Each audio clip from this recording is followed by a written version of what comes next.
esta semana, Corea del Sur. Cuando Francis Fukuyama definió el fin de la historia, pensó en Corea del Sur, una distopía ultra tecnológica y turbocapitalista en la que el kimchi, la cirugía plástica, el K-pop y el taekwondo son tan importantes como los refugios nucleares. Fundado en 1948, Corea del Sur, desde entonces socio, aliado y vasallo de Estados Unidos, nació como contraposición a un super yo soviético que en la geopolítica mundial terminó representado en Corea del Norte, su némesis absoluta, el mal con mayúsculas. Pero como en cualquier familia bien, Corea del Sur también guarda sus secretos. Cuenta con una de las tasas de suicidio más altas de la OCDE. El 40% de la población mayor vive en la pobreza. Los gigantes tecnológicos, metalúrgicos, automotrices y siderúrgicos sufren alergia crónica a los convenios sindicales y su presidente saca los tanques a la calle con la facilidad de un tirano. El fútbol, como todo en Corea del Sur, surgió como contraste. En 1966, Corea del Norte protagonizó en Inglaterra el mejor mundial de su historia. Una afrenta propagandística que explotó en la cara de la CIA, que decidió fundar el primer club de fútbol profesional de la historia del país. Desde entonces no han dejado de crecer, incluso con trampas. En 2002, en la Copa del Mundo que organizaron junto a Japón, llegaron a semifinales. Porque el fútbol siempre es un reflejo del lugar en el que se desarrolla. Oigan, está súper interesante el día de hoy. Escucharon, vamos a hablar acerca de Corea del Sur. Y hoy cayeron en la cabina Mariana Anzorena. ¡Uy! Daniel González, ¡qué bien! ¿Cómo están? ¿Cómo están, chicas? Bienvenidas. Muy bien. Felices de hablar de Corea. Felices de hablar de Corea. Hubiera estado bien traer comida coreana. Ay, ¿no? Deli, sí. Como que siento que hablamos mucho menos de Corea de lo que podríamos en general. Sí, es un país chidísimo. Sí. Sí. Es muy pequeño, muy joven y con una influencia increíble en su entorno y en todo el mundo. Sí. Y quizá hoy más que nunca, ¿eh? Porque platicaba yo con mis alumnas de la universidad, la tendencia de moda coreana en cuanto al arreglo personal, al skincare, sí. pues son las meras en el mundo ahorita. Sí. El maquillaje coreano, las cremas coreanas, La moda, el moda pelo, coreana, todo lo que el implica pelo, la estética. Ajá, ¿no? Sí. Y el K-pop que decía la cápsula, que está tremendamente invadiendo el mundo. O sea, Sí. ¿quién iba a pensar que grupos coreanos iban a ser los más populares Sí. a nivel mundial? Bueno, ya estamos haciéndoles competencia con el corrido tumbado. Pero el fenómeno de BTS, y tienen escuelas para crear a estos grupos coreanos, tardan 8 años, es como un star system, para que luego ya salgan a las disqueras. Una cosa tremenda y muy interesante. Pero me encanta que todo lo hacen perfecto, ¿no? Como, bueno, ahora esto es lo que nos gusta, esta es la tendencia skincare a lo grande, esto el K-pop a lo grande, ¿no? Como todo así. El cine También. Yo creo que es ahora mismo el cine asiático mucho más que el japonés, el más influyente. Parasite ganó el Oscar hace 2 o 3 años. Peliculón. Old Sí. Boy para mí es una de las Sí. mejores películas de la historia del cine. Una que se llama The Handmaiden, que es una historia como en la Corea colonial de los años 30, también dirigida por el mismo director de Old Boy, que si no lo habéis visto es un peliculón, es del año 2014, 2015. Es como un novelón, así como Las amistades peligrosas, Ajá. pero versión Corea, en la época en la que Corea estaba invadida por Japón. A ver, ¿cómo se llama? Me la voy a The anotar. Handmaiden, Ay, en suena muy- inglés. ¿Y se podrá ver qué? ¿En Pues plataformas? no sé, la verdad. A ver, la voy a anotar. Seguro aquí. sí, ¿eh? En Netflix, por ejemplo, Netflix tiene una muy buena selección Ahí está, ya la anoté. de cine surcoreano. No quiero Que se me además pase. hay que decir surcoreano, que siempre hablamos de Corea y siempre hablamos de Corea como si Corea fuera Corea del Sur. Hay dos Es verdad, Coreas. sí. Y es algo que yo creo que es muy anglosajón, que cuando se dice Corea siempre pensamos en Corea del Sur, pero hay dos Coreas igual de influyentes las No, dos. creemos que la Guerra Fría dejó de existir, pero en Corea sigue existiendo. Hablemos ¿No? de eso, porque eso es bien importante. Pues sí, es todo el tema que tienen con Corea del Norte y Corea del Sur. Corea del Norte, que fue pues la representación soviética, y Corea del Sur, pues como dice la cápsula, los aliados, los vasallos de Estados Unidos. Y esto, o sea, cayó el muro de Berlín y Corea del Norte y Corea del Sur siguen, Sí. ¿no? Sí, cuando Corea es invadida, la península de Corea es invadida por Japón al principio del siglo XX y sigue invadida, o sea, se convierte en una colonia, una ocupación, además muy bruta, con mucho genocidio, mucha violencia, una especie, bueno, el Japón, digamos, imperialista, ¿no? Que es lo más cercano que hemos visto al Tercer Reich en Asia, pues llega hasta el 48, que es cuando acaba la Segunda Guerra Mundial, ese territorio se lo dividen los ganadores, que son Estados Unidos y la Unión Soviética. Hay un paralelo, lo parten por la mitad, para arriba, frontera con China, es Corea del Norte, para el sur, Corea del Sur. El norte es soviético, o estalinista, o como queramos verlo, y el sur es ultracapitalista. Y sigue hasta hoy, de hecho no hay un armisticio, hay una paz. Técnicamente están en guerra, es de las pocas guerras que no ha habido armisticio. Es esta, Corea del Norte y Corea del Sur, que siguen, suenan las alarmas en Seúl prácticamente todos los meses, las armas nucleares, y la otra es Turquía y Grecia, que aunque sí hay como mucha tensión en ese Mediterráneo, son los dos conflictos, digamos, soft, que siguen vivos en el mundo, claro, con matices, porque Corea del Norte tiene armas nucleares y Corea del Sur tiene armas nucleares a través de Estados Unidos. Entonces está pequeño muy gran matiz. Sí, ¿no? sí. Y entonces ellos han seguido viviendo. Corea del Sur se ha convertido, en los años 40 era más pobre que el Congo, Corea del Sur, y hoy es una de las economías más potentes del mundo. Corea del Norte en los años 40 era una de las economías más ricas del mundo, y hoy no sabemos lo que hay porque es un país completamente opaco y completamente cerrado al exterior. Claro. Hay una influencia tecnológica que también es muy evidente, ¿eh? Y que tiene impacto en todo el mundo. Tenemos ahí Samsung, Hyundai, todas estas grandísimas de la tecnología. Y fabricantes de coches también, ¿no? Y hoy son un país primermundista, sin embargo, y esto que es muy importante que lo mencionemos, sin embargo, en cuanto a su equidad con las mujeres, son súper tercermundistas. Sí. En este estadística que se hace sobre la desigualdad de hombres y mujeres, están en el 118 de 144 países. Y hay un dato que platicaba con Daniel, muy interesante, y es que son las mujeres con más preparación académica, las surcoreanas, de toda la OCDE. Sin embargo, son las que tienen más brecha salarial con los hombres de toda la OCDE. Entonces tiene este contraste tremendo, sí, desarrollo tecnológico, sí han crecido muchísimo, es considerado un país ya de primer mundo, pero en su trato y equidad con las mujeres son absolutamente... Sin embargo, hay una movida grande de mujeres que ya no quieren casarse ni tener hijes. Eso también es muy Y interesante. que está movilizando Gina. a prácticamente todo el país. Es el país con más baja tasa de natalidad en el mundo. Sí. Porque una forma de empoderarse para las mujeres surcoreanas es decir, yo no quiero tener hijos. Ni marido, ¿eh? Ni marido. Sí. Y se dedican a trabajar y a más o menos ir equilibrando estos ingresos. Y hay otro dato también muy interesante, y es que ellos tuvieron una presidenta mujer en el 2012. Y podría parecer que esto es una cosa muy feminista, pero no, porque esta mujer, voy a leer porque nunca recuerdo estos nombres coreanos, discúlpenme, Park Geun-hye, es hija de un dictador que fue presidente entre el 1961 y 1979. Ella es hija y cuando toma el poder lo toma con un autoritarismo, de hecho... Sí, pues casi dinástico. Sí, por y en el supuesto. 2017 la quitan, la quita el Congreso y tiene que pasar todo un proceso legal. O sea que nada de feminismo, aunque ella fuera mujer, ¿no? Ahí nos están comentando por acá, es muy importante también este fenómeno de no tener novio, no casarse y mucho menos tener hijes. El año pasado hubo manifestaciones muy grandes, justamente para hablar y exhibir el tema de violencia y desigualdad. Ya no les interesa ser parte del sistema que las oprime.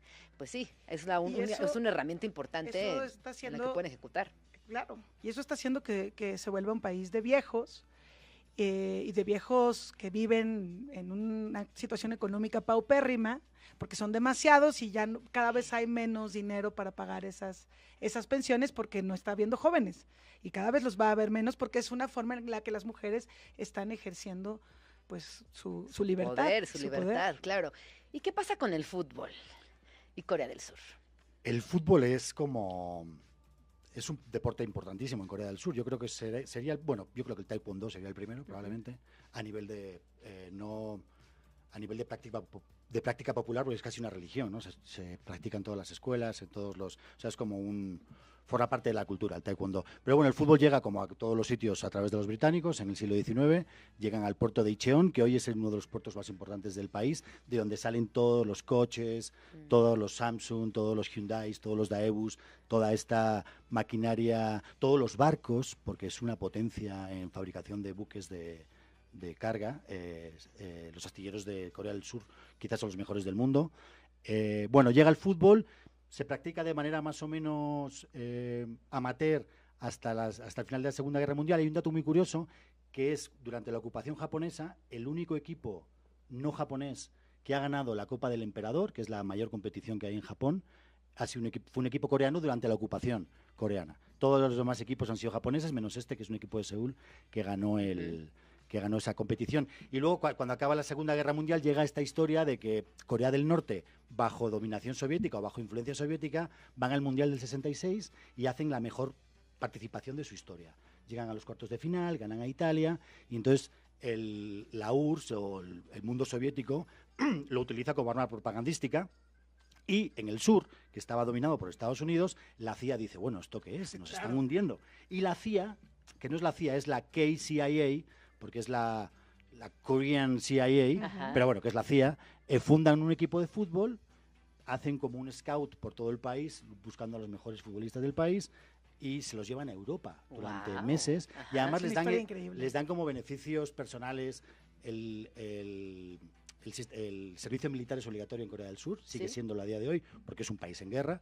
Entonces todos esos jugadores quedaban exentos del servicio militar, les iban a Europa, les daban seguros privados médicos para sus familias, y dura el equipo 3 años, y en esos 3 años hacen una gira por Sudamérica, por Europa, y desaparece.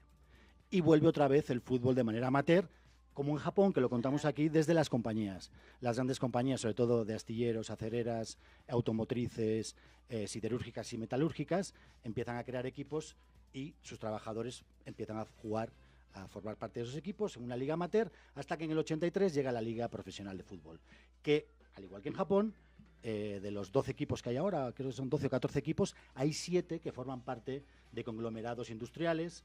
El Ulsan es de Hyundai. Bueno, Hyundai tiene no solamente coches, tiene acereras, tiene astilleros. Entonces, hay un poco de conflicto de interés ahí, porque Hyundai, a través de diferentes divisiones de su conglomerado, tiene varios equipos. Entonces, un poco como México. Sí. ¿No? La multipropiedad mexicana, pues a la coreana, ya sabes, con esa hipocresía asiática. Entonces, Hyundai tiene varios equipos. El POSCO, que es la mayor acerera del mundo, tiene otro equipo. Daewoo tiene otro equipo. Daewoo, que es un banco, tiene otro equipo. LG, la tecnológica, también. Samsung también. Bueno, todos tienen equipos. Y otro dato muy curioso de Corea del Sur es que desde el 82 han ido a todos los mundiales. Algo que solamente han hecho España, Argentina, Brasil y Alemania. Y recordarás seguro el Mundial del 2002. Yo fui al Mundial del 2002, que además fue el cuarto partido. México pasó el cuarto partido, o sea, porque los primeros 3 fueron en Japón y ese cuarto fue en Corea. Contra Argentina. Contra Argentina. Sí. Bueno, ese Mundial que Corea aparentemente despunta tremendamente como local, y aquí le duele a Dani durísimo esta parte, porque llega hasta semifinales, queda en cuarto lugar de esa Copa del Mundo, pero tiene este partido súper polémico contra España.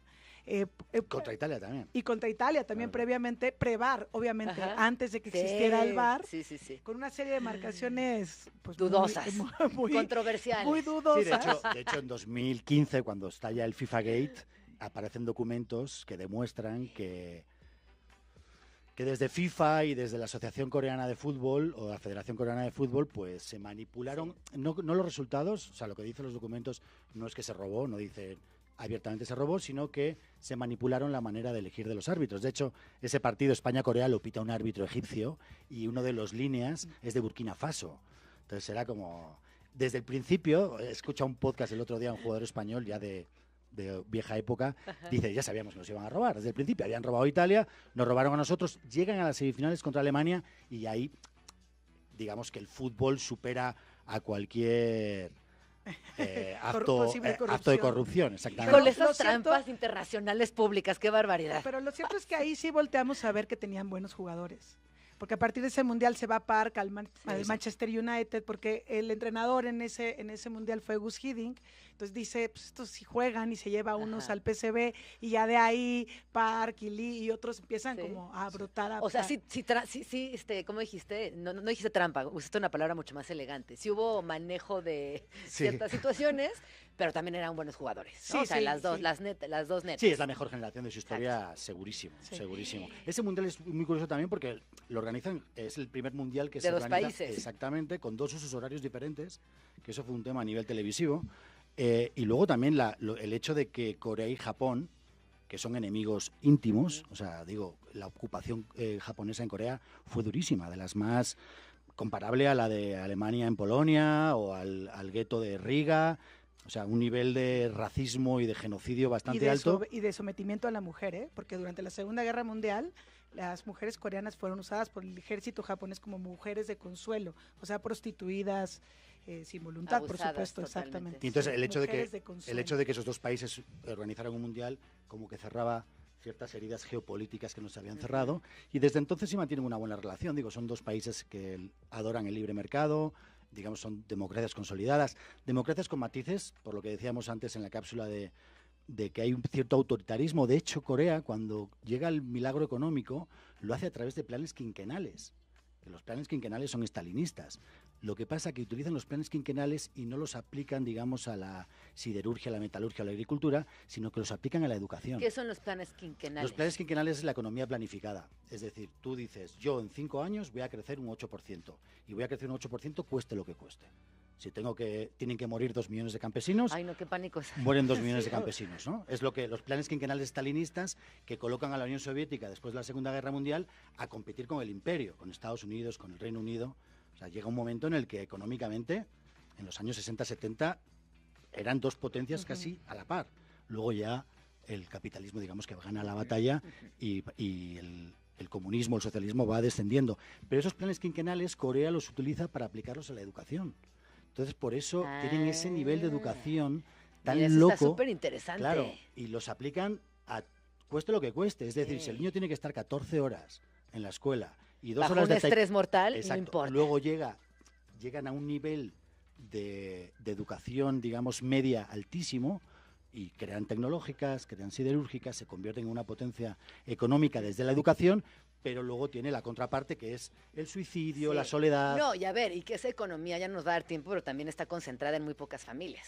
Exacto, que es al final la son muy consecuencia feudales. de que haya Y mucha en, gente y en los en hombres, pobreza y absoluta. en los hombres. Y en los hombres. Y por eso las Sí. mujeres dicen, estoy tan preparada, estoy Sí. número 1 de preparación en la OCDE, pues no me caso y no Ay. tengo hijos. Rápidamente, 3 libros para Ah, recomendar, sí, porque este ya nos libro tenemos que ir. se llama ¿Quién se comió todo el calamar? Aventuras futbolísticas en Corea del Sur. Está en inglés, Devon Rawcliffe.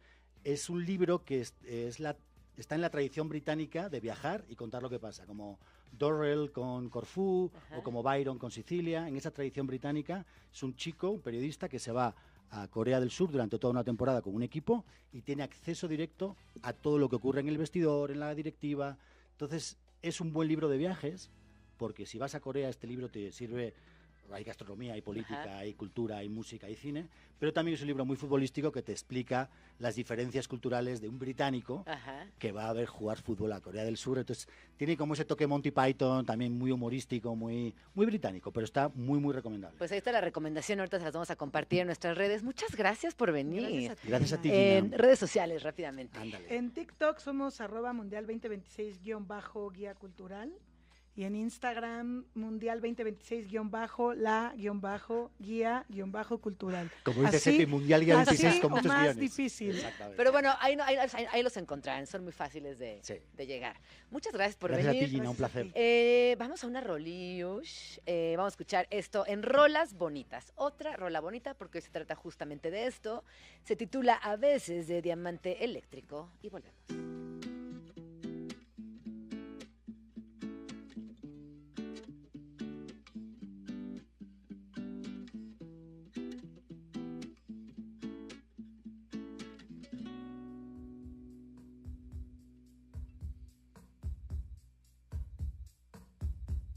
A veces me rasco las heridas pa' ver si sangran todavía. Soy a veces el centro de atracción, otras veces de dolor y a veces de ninguna de las dos. A veces fui a un imán de besos en la boca, otras de 1000 derrotas. Rescatador de problemonas, 1-800 las buscaba a cualquier hora. A veces fui y otras no, y así está bien.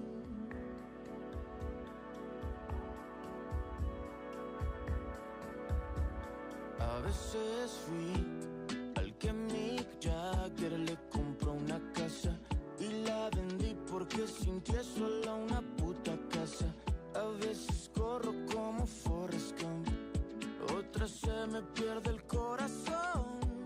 A veces soy el que alimenta lo absurdo con fe, el que no tiene nada que perder, el que teme envejecer, pero al final ya que la causa perdida, el que perdona y no olvida. A veces fui y otras no, y así está bien.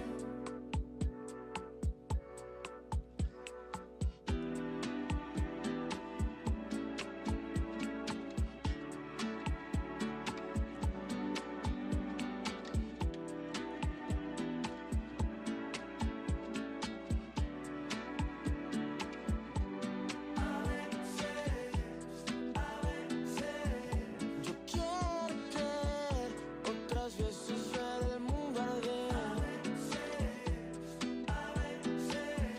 No alcanzo a llegar, otras llego justo a tiempo. A veces fui y otras no, y así está bien. En un momento volvemos con Gina Jaramillo en Vamos Tranqui por Radio Chilango 105.3.